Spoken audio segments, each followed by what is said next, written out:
जय हिंद। आप सभी भावी शिक्षक एवं शिक्षिकाओं का आपके चैनल पूर्वांचल कैरियर क्लासेस में बहुत बहुत मैं स्वागत करता हूं। आइए दोस्तों, हम लोग पिछली कक्षा में यूपी टीजीटी पीजीटी कला विषय से संबंधित गुफाओं पे चर्चा किया था और एलिफेंटा की गुफा के साथ हमने गुफाओं का विस्तार रूप से जितनी गुफाएं आपके सिलेबस में हैं उनका चर्चा हम लोगों ने बारी बारी से कर लिया है। आज हम नया बिंदु आपके सामने लेकर उपस्थित हैं। पूर्व मध्यकालीन चित्रकला कब की है?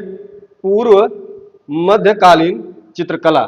अब हम गुफाओं का तो चर्चा विस्तार पूर्वक कर चुके हैं और आप ध्यान दीजिएगा कि अब हमारी अगली कड़ी है, अगला बिंदु है पूर्व अगला बिंदु हमारा है पूर्व मध्यकालीन चित्रकला। आखिर यह जो पूर्व मध्य का समय रहा है, उस समय में हमारे प्यारे से देश भारत में क्या चित्रकला का प्रचलन अजंता या प्रागैतिहासिक चित्रकला में जो आपके होशंगाबाद, भीमबेटका आदि जो प्रमुख भित्ति चित्र पाए गए हैं, गुफाओं में चित्र पाए गए हैं, क्या उन्हीं की तुलना में आज कुछ विकसित हुआ है या कहीं इसका प्रचलन या प्रभाव कम हुआ है? हम देखते हैं पूर्व मध्यकालीन चित्रकला की अगर बात कर लें तो पूर्व मध्यकालीन चित्रकला में आप देखेंगे छठवीं या सातवीं शताब्दी, ये छठवीं या सातवीं शताब्दी या सदी में आप भाई अजंता के अगर पूर्ण रूप से बात की जाए, जो अजंता की गुफा हमने पिछली कक्षा में पढ़ा है, उसकी जो पहली और दूसरी गुफा है, क्रम संख्या पहला और दूसरा, दोनों गुफाओं का अगर मान्य विचार विद्वानों का है, उनका टाइम पीरियड क्या है, वो किस काल में बनकर तैयार हुई है, तो वही छठवीं से सातवीं सदी ईसवी में मानी गई है। उनका विद्वानों का मान्य विचार यही है कि उन गुफाओं का निर्माण छठवीं से सातवीं सदी ईस्वी के मध्य में हुआ है। तो वही चीज यहाँ पे है कि जो छठी आपका पूर्व मध्यकालीन चित्रकला जो है, ये छठी सातवीं, उसी के बाद जो अजंता की पहली और दूसरी गुफा का जो काल रहा है, क्योंकि अजंता में जो गुफाएं हैं, जो पहली और दूसरे नंबर की गुफा वही सबके सबसे बाद में बनी हुई है, यानी उसके बाद कोई गुफा नहीं बनी हुई है। तो यही चीज ध्यान में देंगे कि छठी शताब्दी सदी में अजंता शैली के पतन, भाई उसके बाद जब अजंता शैली का प्रभाव कम हुआ, प्रचलन कम हुआ, उसके पतन के बाद से लेकर पंद्रहवीं या 16वीं सदी में राजस्थानी शैली के पहले, यानी अजंता के पतन से लेकर आपके 15वीं 16वीं सदी यानी राजस्थानी शैली के उदय के पहले लगभग जो 1000 वर्ष का समय, जो 1000 वर्ष का समय रहा है, वह चित्रकला की दृष्टि से पतन का काल रहा है। अर्थात कहने का मतलब है उस समय चित्रकला जो है पूर्ण रूप से तो नहीं कह सकते, लेकिन आप मान के चलिए कि चित्रकला का प्रचलन काफी क्षेत्रों में कम हो गया था, उसका प्रभाव कम हो गया था। तो इस काल में आप यानी पूर्व मध्य काल में आप देखेंगे, पूर्व मध्य काल का समय जो है आप देखेंगे कि विद्वानों ने इस काल से संबंधित कलाकृतियां जो है, ये क्री है, थोड़ा सा गलत प्रिंट हो गया, ध्यान दीजिएगा, कलाकृतियां कम मिलती हैं, परंतु विविध खोजों के उपरांत, भाई जो कलाकृतियां अर्थात कहने का मतलब है कि कुछ प्रतिलिपियां, कुछ भित्ति चित्र, कुछ पट चित्र, कुछ ताड़ चित्र, अभी आप देखेंगे कि जो हम लोग आगे बढ़ेंगे, हालांकि पाल शैली में हमें ये सब देखने को मिलेगा। अभी हमारा अगला ही बस हम 5 मिनट में पहुंच रहे हैं वहां पे, थोड़ा सा देखिएगा यहाँ पे क्या कह रहा है। इस काल से संबंधित जो भी कलाकृतियां थी, जो भी आकृतियां थी, जो भी प्रतिलिपियां थी, जो भी मूर्तियां थी, उन सभी की बात कर रहा है कि जब अलग अलग स्तर से उनका खोज किया जाने लगा, जब उनको खोजा जाने लगा, उसके बाद पता चलता है कि जो इससे संबंधित बहुत से चित्र, ये जो बोलियों लिखा या पोथियां है, क्या है ये पोथियां, बहुत गलत लिख दिया गया है, ये पोथियां है, बोलियां नहीं है, ये क्या है, पोथियां है, ये पोथियां है। ये पोथियों को बहुत से लघु चित्र अर्थात पोथियों को प्रकाशित किया गया है। बात करते हैं 16वीं सदी के तिब्बती विद्वान, ये विरान लिख दिया, बहुत मिसप्रिंट है, ध्यान दीजिएगा आप लोग। तिब्बती विद्वान लामा तारानाथ ने, ये तिब्बती विद्वान थे, तिब्बती इतिहासकार थे, जिनका क्या नाम था, लामा तारानाथ। तारानाथ ने भाई तारानाथ भारत की यात्रा पर आए थे और उत्तर से लेकर दक्षिण तक भारत की यात्रा किए थे, यानी पूरे भारत का ये भ्रमण किए थे, पूरे भारत की यात्रा किए थे। और अपने उस यात्रा वृत्तांत में बौद्ध धर्म का इतिहास के नाम से अपने इन्होंने कुछ लेख भी लिखा है। किसने? इतिहास, तिब्बती इतिहासकार लामा तारानाथ ने। आगे देखिएगा कि तारानाथ और आगे क्या लिखते हैं इसके विषय में। तो तारानाथ के इस यात्रा वृत्तांत, जो ये वृत्तांत है, यात्रा वृत्तांत, यात्रा वृत्तांत को आधार बनाकर जो तिब्बती इतिहासकार लामा तारानाथ थे, उन्होंने वहां पर जाकर उसका परीक्षण निरीक्षण करके जो लेख लिखा था, उसी को आधार बनाकर कई अलग अलग विद्वानों ने क्या काम किया कि इस काल के साथ संबंधित बहुत सी चित्र शैलियों को प्रकाशित किया। क्या किया? इस काल की यानी पूर्व मध्य काल की बहुत सी चित्र शैलियों को प्रकाशित किया। किसको आधार मानकर? यही तिब्बती लामा तारानाथ का जो विवरण था, उसी को आधार बनाकर बहुत से विद्वानों ने क्या किया कि प्रकाशित किया। कौन सी?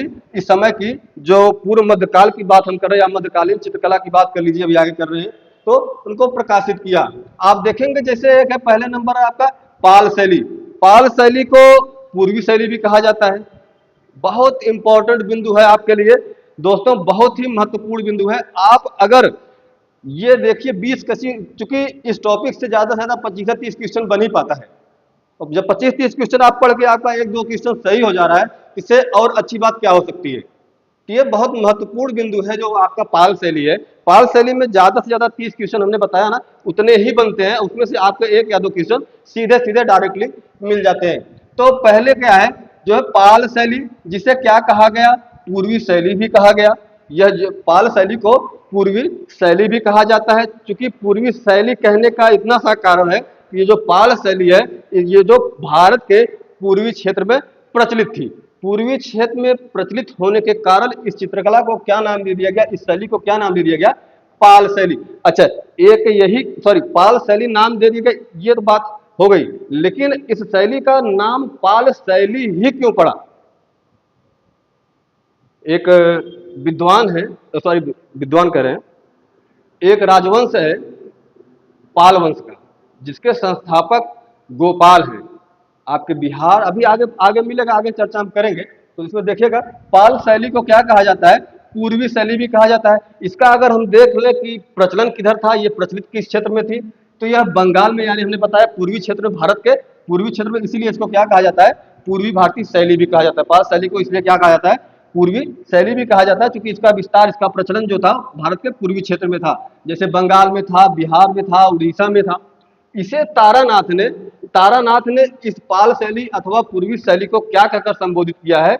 लामा तारानाथ ने इसे नाग शैली कहा है। यानी पाल शैली को लामा तारानाथ ने, तिब्बती इतिहासकार लामा तारानाथ पाल शैली को क्या नाम दिए हैं? नाग शैली।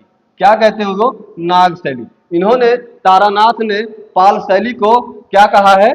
नाग शैली नाम से संबोधित किया है। यह यहाँ के साथ साथ, भारत के साथ साथ, यह जो पाल शैली था या पूर्वी भारतीय शैली था, या जिसे तारानाथ ने नाग शैली कहा है, यह भारत के साथ साथ नेपाल में भी इसका प्रचलन था।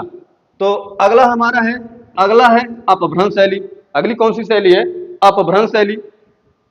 अपभ्रंश शैली क्या है? अपभ्रंश शैली पर यह जो है भारतीय शैली थी, पर यह गलत लिखा गया है। यहां पर पश्चिमी होना चाहिए। कौन सा?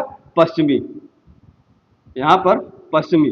यह जो अपभ्रंश शैली है, इसको पश्चिमी भारतीय शैली भी कहा जाता है। जैसे पाल शैली को पूर्वी शैली कहा जाता है, क्योंकि इसका विस्तार, इसका प्रचलन भारत के पूर्वी क्षेत्र में था। ठीक उसी तरह इस अपभ्रंश शैली को पश्चिमी भारतीय शैली कहा जाता है, क्योंकि इसका जो विस्तार क्षेत्र था, इसका जो प्रचलन था, इस शैली का, अपभ्रंश शैली का, वह भारत के अधिकतर पश्चिमी हिस्से में था। इसीलिए इसको पश्चिमी भारतीय शैली भी कहा जाता है। तारानाथ ने इसे यक्ष शैली कहा है। कौन सी? यक्ष शैली। इसमें देखिए मास शैली थोड़ा सा गलत लिख दिया है प्रिंटर, इसको यक्ष शैली कहा है। क्या कहा है? यक्ष शैली कहा है। किसने कहा है? तारानाथ ने। तिब्बती इतिहासकार, तिब्बती विद्वान लामा तारानाथ ने इस पश्चिमी शैली या अपभ्रंश शैली को यक्ष शैली की संज्ञा दी है। भारत यह जो है आपके गुजरात में या भारतीय या पश्चिमी भारतीय, वो वही थोड़ा सा मिसप्रिंट है, उस पर ध्यान मत दीजिएगा आप लोग। जैन प्राकृतिक पूर्ण रूप से ग्रामीण शैली भी कहा जाता है इसको। इस शैली को और किन नामों से जाना जाता है? गुजराती शैली से नाम आप इसको जान सकते हैं, इसको जैन शैली से जाना जाता है, प्राकृत शैली से जाना जाता है, इसको ग्राम्य या ग्रामीण शैली आज भी कहा जाता है। यह गुजरात, राजस्थान, पंजाब, हरियाणा के क्षेत्रों में प्रचलित थी। इसका विस्तार क्षेत्र, इसका प्रचलन अपभ्रंश शैली का कहाँ था? आपके गुजरात में, राजस्थान में, पंजाब के हिस्से में, हरियाणा के कुछ हिस्से में, आपके राजस्थान के कुछ हिस्से में यह जो है प्रचलन में थी, प्रचलित थी अपभ्रंश शैली। बात करते हैं मध्य देशीय शैली की। मध्य देशीय शैली, ये तारानाथ है, जो तारानाथ, ये यहाँ पर गलत लिख दिया गया है, तारानाथ। तिब्बती इतिहासकार लामा तारानाथ ने मध्य देशीय शैली को देव शैली कहा है। क्या कहा है? देव शैली। क्वेश्चन आपका सीधा यहां से बनता है, ध्यान दीजिएगा। तिब्बती इतिहासकार लामा तारानाथ ने पाल शैली को किस नाम से संबोधित किया है? नाग शैली से। तिब्बती विद्वान या तिब्बती इतिहासकार लामा तारानाथ ने अपभ्रंश शैली या पश्चिमी भारतीय शैली को किस नाम से संबोधित किया है? यक्ष शैली नाम से। किस शैली नाम से? यक्ष शैली नाम से। आपका जवाब होना चाहिए। और मध्य देशी शैली को तिब्बती विद्वान लामा तारानाथ ने क्या संज्ञा दी है? कौन सी संज्ञा दी है? उसे देव शैली कहा है। लामा तारानाथ ने यह जो मध्य देशीय शैली है इसे देव शैली कहा है। यह शैली आपके उत्तर प्रदेश, मध्य प्रदेश के क्षेत्रों में प्रचलित थी। ये जो मध्य देशीय शैली है भारत के मध्य हिस्से में, बिचले हिस्से में, आपके कुछ उत्तर प्रदेश के, मध्य प्रदेश के क्षेत्रों में प्रचलित थी। आपका चौथा जो है, चौथा देख लीजिए, चौथा क्या कह रहा है कि ये जो एक और शैली आपकी उत्तरी शैली, कौन सी? उत्तरी शैली, जिसका विस्तार क्षेत्र कश्मीर में था, इसीलिए इसको क्या कहा जाता है? कश्मीरी शैली। इसका विस्तारी क्षेत्र कहाँ था? उत्तर में था, कश्मीर तक था, इसलिए इसको क्या कहा जाता है? उत्तरी शैली। सॉरी, हाँ, इसको क्या कहा जाता है? उत्तरी शैली। यह तिब्बत में, हिमाचल प्रदेश के कुछ हिस्से में, पंजाब के हिस्से में, दिल्ली के कुछ हिस्सों में यह प्रचलन में थी या प्रचलित थी। कौन सी शैली? आपकी उत्तरी शैली, या जिसे कश्मीरी शैली कहा जाता है। कश्मीरी शैली का विकसित क्षेत्र जो था आपका तिब्बत, हिमाचल, पंजाब, दिल्ली आदि क्षेत्रों में यह शैली प्रचलन में थी या प्रचलित थी। पांचवी और अंतिम आपकी है दक्कनी शैली। कौन सी शैली? दक्कनी शैली। यह जो दक्कनी शैली है यह दक्षिण भारत में, कहाँ? आपका जो भारत का दक्षिण वाला भाग है, यानी जो आपका विंध्य पर्वत है उसके दक्षिण में यह फैली हुई थी। कौन सी शैली? दक्कनी शैली। वही लिखा है कि विंध्य के दक्षिण में, विंध्य के दक्षिण भाग में यह शैली प्रचलन में थी। कौन सी? दक्कनी शैली। चलिए हम बात कर लेते हैं सबसे पहली शैली का, जो हमने नाम लिया पाल शैली। पाल शैली में आप देखेंगे बहुत महत्वपूर्ण बिंदु है, बहुत ध्यान से देखिएगा दोस्तों। पाल शैली जो है यह पूर्वी भारतीय शैली थी। हमने अभी भी जब इसका नामकरण एक क्रम में किया है पांचों शैलियों का, सबसे पहले हमने रखा था इसी बिंदु का नाम पाल शैली। पाल शैली को पूर्वी शैली भी कहा जाता है और पाल शैली को नाग शैली भी कहा जाता है। पाल शैली को नाग शैली किसने कहा था? तिब्बती विद्वान लामा तारानाथ ने कहा था। तो यह वही कह रहा है कि यह पूर्वी भारतीय शैली थी। इसका उदय और विकास जो है बंगाल बिहार पर, जो हमने बताया कि एक वंश उस समय राज कर रहा था, शासन कर रहा था, पाल वंश का। पाल वंश के शासकों के संरक्षण में ही इस शैली का विकास हुआ और उदय हुआ। यानी जो पाल शैली के अगर उदय और विकास की बात कर ले तो अब पाल शासकों के संरक्षण में ही विकसित हुई, इसलिए इसे पाल शैली कहकर संबोधित किया जाता है। इसलिए इसे पाल शैली कहकर संबोधित किया जाता है।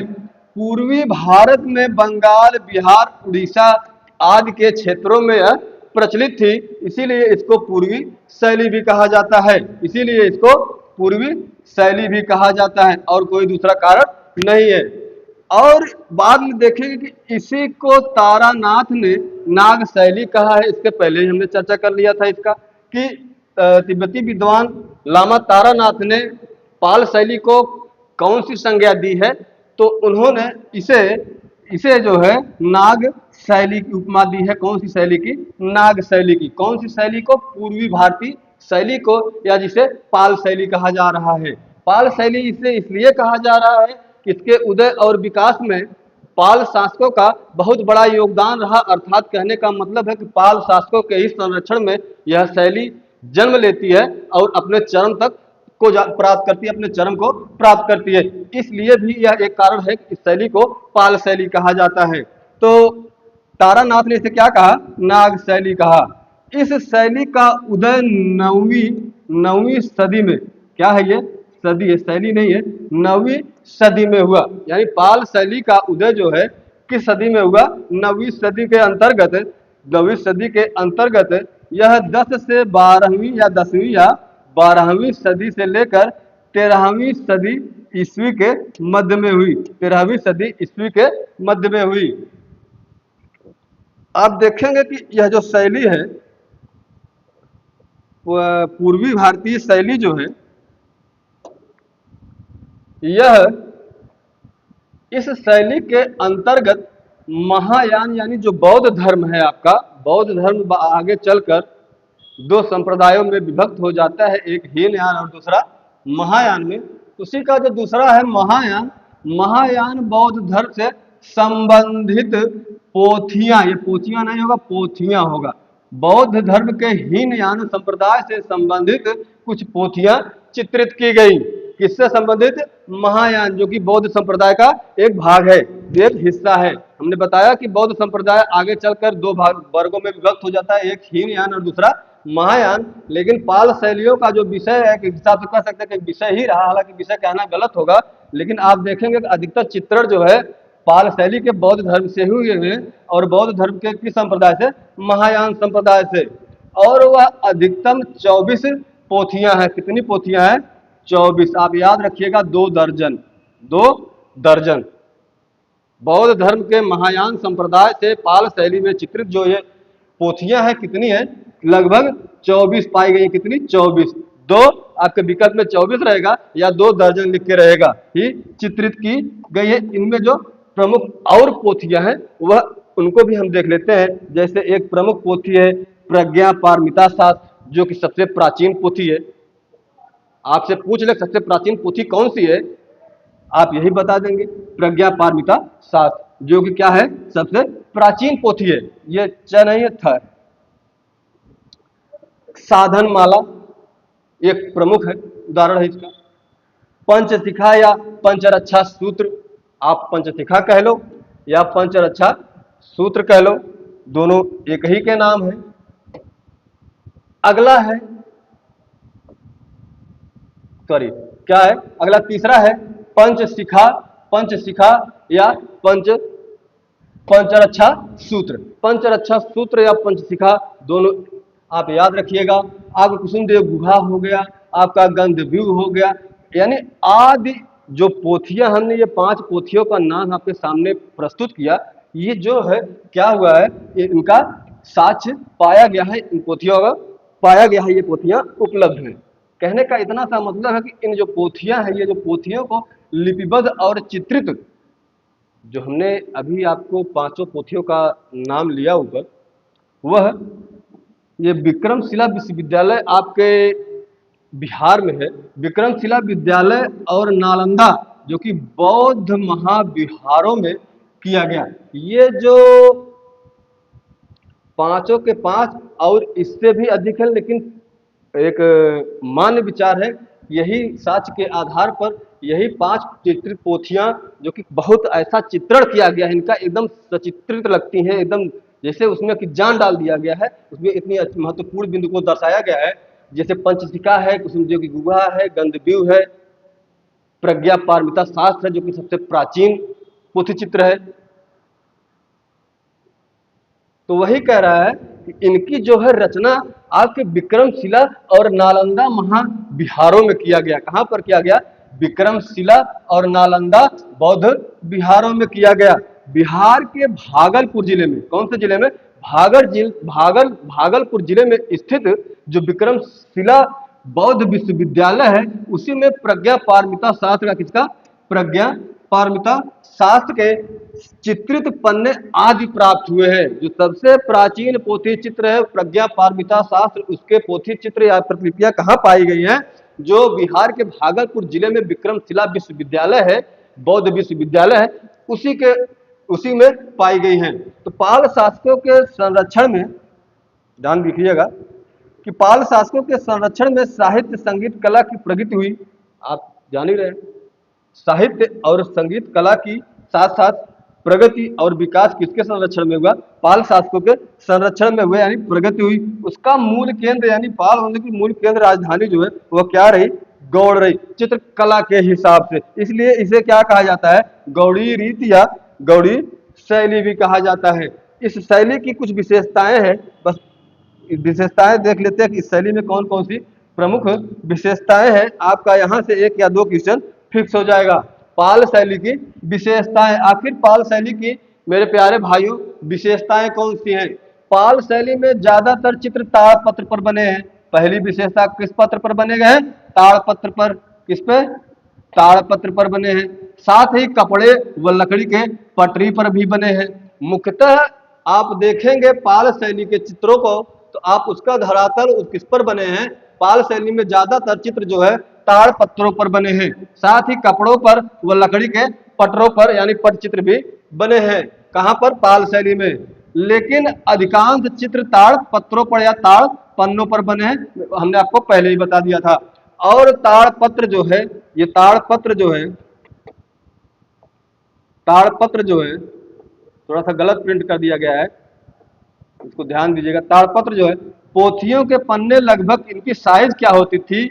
जो पोथियां सचित्र हुई हैं, चित्रित की गई हैं, उन पोथियों के जो पन्ने थे ताड़पत्रों के, वो कितने, उनका आकार, शेप और साइज क्या था? उसका आकार जो है लंबाई में 22 इंच था। कितना? 22 इंच लंबा था और 2.25 इंच यानी 2.25 या 2.25 इंच या 2.25 इंच क्या था? चौड़ा था। 22 इंच लंबा था, ये क्वेश्चन पूछा जाता है आपसे, और 2.25 इंच चौड़ा था। ताड़पत्र की जो पोथी में चित्रित किए गए थे। इन पन्नों पर देवनागरी लिपि में, किस लिपि में? जो आज हमारी लिपि है देवनागरी, वही लिपि की बात हो रही है। उन पत्रों पर देवनागरी लिपि में महायान, वही बौद्ध धर्म का संप्रदाय महायान से संबंधित लेख लिखे गए हैं। और ये 2 पन्नों के बीच में इन ताड़पत्रों पर उसके लेख लिखे गए हैं। और ये दो पन्नों के बीच में जो बहुत छोटी सी जगह पर यानी 1 या 2 वर्ग इंच खाली स्थान छोड़ा गया था, उस 1 या 2 वर्ग इंच खाली स्थान को जो छोड़ा गया था, उसमें महायान से संबंधित देवी देवता के चित्र बना दिए गए थे। किससे संबंधित? महायान से संबंधित देवी देवता के चित्र बना दिए थे। और पोथियों को ये बहुत गलत प्रिंट कर दिया लड़का, क्या बताएं। पोथियों को जिंदबद्ध करने के लिए, जो पोथियां होती थी उस पर जिंदा चढ़ाने के लिए ऊपरी वाला पीस लगाने के लिए क्या करते थे? लकड़ी के पटरे का प्रयोग करते थे। लकड़ी का पटरा लगाते थे और उस लकड़ी के पटरवों पे आप देखते थे कि बिचवा में कहीं कहीं पर बौद्ध धर्म से संबंधित उस पर कोई न कोई लेख लिख दिया करते थे या चित्र बना दिया करते थे। तो सुरक्षा की दृष्टि से ये जो पटरे थे वो काफी मजबूती भी प्रदान करते थे। यह भी एक प्रकार की विशेषता थी पाल शैली की। तो अगली विशेषता हमारी क्या है? अगली विशेषता हम देख लेते हैं कि जो है नेपाल केंद्र के चित्रों में मंगोली या पहाड़ी प्रभाव भी दिखाई देता है। ये जो नेपाल आदि का क्षेत्र था उसमें जो है इनका भी प्रभाव दिखाई देता है, जो वहाँ के स्थानीय प्रभाव थे। चूंकि मामला क्या था, आप अधिकतर शैलियों को देख रहे हैं, स्थानीय प्रभाव जो था उन शैलियों पर अधिक पड़ता है और पढ़ना भी चाहिए, क्योंकि स्थानीय प्रभाव पढ़ना ही पढ़ना है। बिना स्थानीय प्रभाव को कोई बाहरी प्रभाव पर नहीं पड़ सकता, क्योंकि जन्म उसी क्षेत्र में होता है। कहने का इतना सा मतलब है। इस शैली के नेपाल क्षेत्र में चित्रों में सोने चांदी के रंगों का भी प्रयोग हुआ है। यानी जो पाल शैली का चित्र था, इसकी एक विशेषता और भी है नेपाल के क्षेत्र में कि सोने चांदी के रंगों का भी प्रयोग कहीं कहीं पर किया गया है, या फक्ताई रंग का प्रयोग किया गया है। सोने चांदी के रंग के साथ साथ किसका, फक्ताई, ये थोड़ा सा गलत लिख दिया गया है, फक्ताई। ये फक्ताई क्या होता है? फक्ताई, फक्ता एक कबूतर की ही प्रजाति का, लगभग उसी के जैसा एक जंगली पक्षी है, उसी के पंखों के रंग की बात की जा रही है। फक्ताई रंग का भी प्रयोग किया गया सोने चांदी के साथ साथ। पाल शैली में चित्रित मानव आकृतियां जो है ज्यादातर सवा चश्मे बनाई गई। बहुत महत्वपूर्ण बिंदु है, इसको आप एकदम अपने जेहन में बैठा लीजिएगा कि पाल शैली में जो है मानव आकृतियां कितने चश्म की बनाई गई हैं। तो ज्यादातर आकृतियां सवा चश्म की बनाई गई हैं। कितने चश्म की? सवा चश्म की। अब ये चश्म क्या होता है? कहने का मतलब ये है कि आप चश्मा मतलब, चश्म मतलब चश्मा समझिए। मैं ऐसे खड़ा हूं, मैं चश्मा लगाया हूं, एक शीशा इधर लगा, एक शीशा इधर, दो चश्मा, मतलब उसी को दो चश्मा कहेंगे, दो शीशा। अगर मेरा तस्वीर बनाया जा रहा है, पूरा का पूरा दोनों चश्मा मेरा, दोनों ग्लास दिखाई दे रहा है, दोनों आंख, तो दो चश्म कहेंगे। ऐसे कर लिया, एक पूरा चश्मा का एक ग्लास दिख रहा है, थोड़ा सा इधर दिख रहा है, तो सवा चश्म। ऐसे कर लिया, बस एक दिख रहा है, एक चश्म, यही चश्म है। तो इसमें जो मानव आकृतियां हैं पाल शैली में कितने चश्मों में बनाई गई हैं? सवा चश्म में बनाई गई हैं। आंखें परवल की तरह, आंखें किस आकार की है? परवल की तरह। नाक को जो है बहुत लंबी और नुकीली बनाया गया है, जो गाल की सीमा रेखा से बाहर निकली दिखाई देती है, नकिया जो है। यह भी एक पाल शैली की प्रमुख विशेषताओं में से एक विशेषता है। आगे देखते हैं कि और कौन सी विशेषता है। प्रमुख प्रमुख विशेषताओं में एक देखते हैं कि जो है आप देखेंगे ठुड्डी, ये जो ठुड्डियां होती है, ठुड्डी, थोड़ा सा गलत प्रिंट हो गया, ठुड्डी की बात की जा रही है। ठुड्डी छोटी, ये ठुड्डियां जो है, ये इसकी बात कर रहे हैं, ये दाढ़ी का अगला हिस्सा। ठुड्डी छोटी, चपटी व आम की गुठली के समान बनाई गई है। ये जो ठुड्डी है पाल शैली में, यह किस तरीके से, किस आकार में बनाई गई है? ठुड्डी के आकार में, चपटी और क्या बनाई गई है? गुठली के समान बनाई गई है।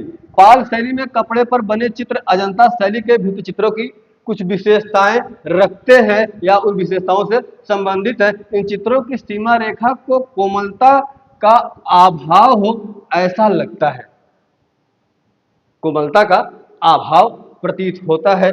ये रेखाएं कोमल हाथों से नहीं बनाई गई हैं, बल्कि कठोर कठोर तुलिका से बनाई गई हैं। यानी बाल पेन से बनाई गई होंगी, या तो वाटर पेन से, बाल पेन से बनाई होगी, इसलिए इनमें कोमलता का अभाव दिखाई देता है।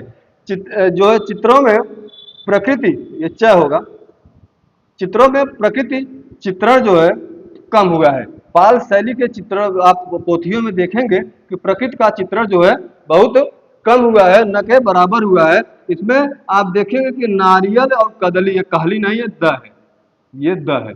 नारियल और कदली, कदली माने केला होता है। नारियल और कदली के वृक्ष ही जो भी पाए गए हैं वही पाए गए हैं, और बकिया प्रकृति का कोई अंकन वहां पर चित्रण नहीं मिलता है। जो है यह एक प्रमुख विशेषताओं में से यह भी एक पाल शैली की विशेषता है। अब हमारे समझ से आपके लिए कला विषय से संबंधित आपका जो सिलेबस है उस पर हम एक टिप्पणी देख लेते हैं 2 लाइन की। इतना आपके लिए पर्याप्त होगा। क्या होगा? पर्याप्त होगा। आपका क्वेश्चन कला विषय से संबंधित कोई भी परीक्षा देने जाएगा, हमारा कोई भी प्रतियोगी भाई बहन, वो यहीं से सीधा क्वेश्चन आप देख लीजिएगा।